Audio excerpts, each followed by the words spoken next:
Hey everyone, Intel reported second quarter earnings results, so I'm going to update those figures and review those results for you here in this video.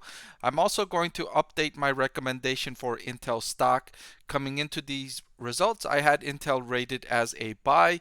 You're going to want to tune in to see if I'm changing that recommendation. Total revenue of 12.9 billion was down by 15% year over year.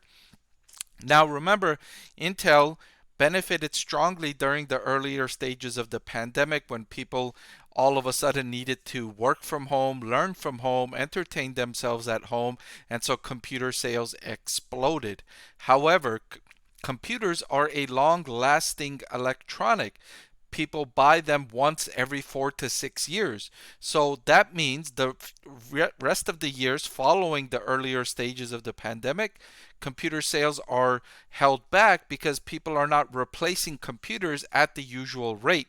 There was a big boom for 2.5 years, and so that extended the replacement cycle and kind of changed things around for the computer industry. Computer sales for the first half of this year are down significantly compared to last year.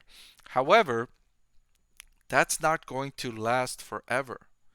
Starting in, I would say, mid 2024, early 2025, computer sales, in my opinion, are likely to grow because you're going to have that big increase in demand from the folks that bought computers in 2020 and 2021 now needing to upgrade and update and replace those computers.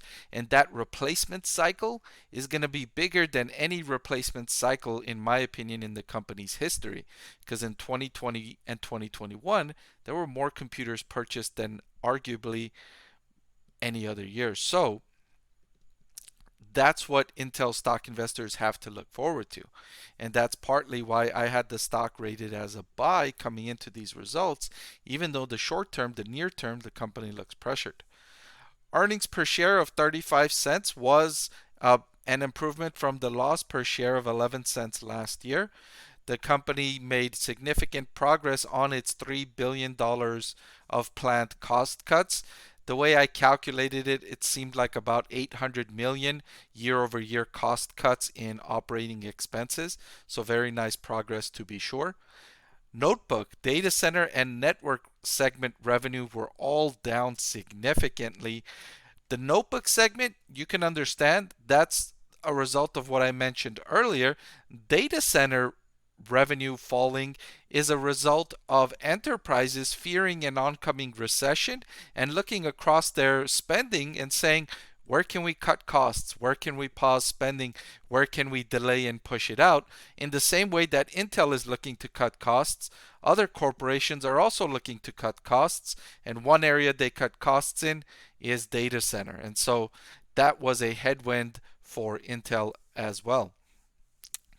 Interestingly, Intel is collaborating with Microsoft to develop artificial intelligence on personal computing, and there's a lot of area in improvement here if they can work to implement AI solutions on personal computers.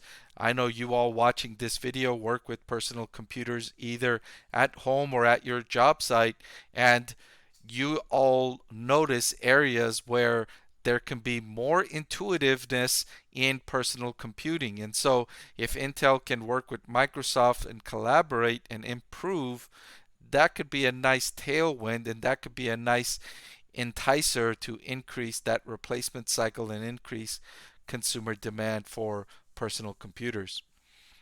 Inventories were down to 11.9 billion from 13.2 billion in December. That's good news because that means the company worked down the inventories as demand is slow, and demand is likely to be slow for the rest of this year. So you don't want to have too much inventory on hand. You want to work through some of that inventory and prepare for that next cycle, which is likely going to be next generation computers. Intel is forecasting third quarter revenue of 13.4 billion, which would be a sequential improvement from the second quarter 12.9 billion, and earnings per share of 4 cents. All in all, this quarter was better than expected for Intel. The company made more progress rebounding from these headwinds than I was expecting and than many investors were expecting. So to answer my suggestion in the beginning of the video, I am keeping Intel stock rated as a buy. I'm not changing the recommendation. I think the company made a good step forward in this quarter. But that's all I've got for this video. Thank you so much for watching. I want to thank the Motley Fool for sponsoring this video. Visit fool.com/Parkev for the 10 best stocks to buy now.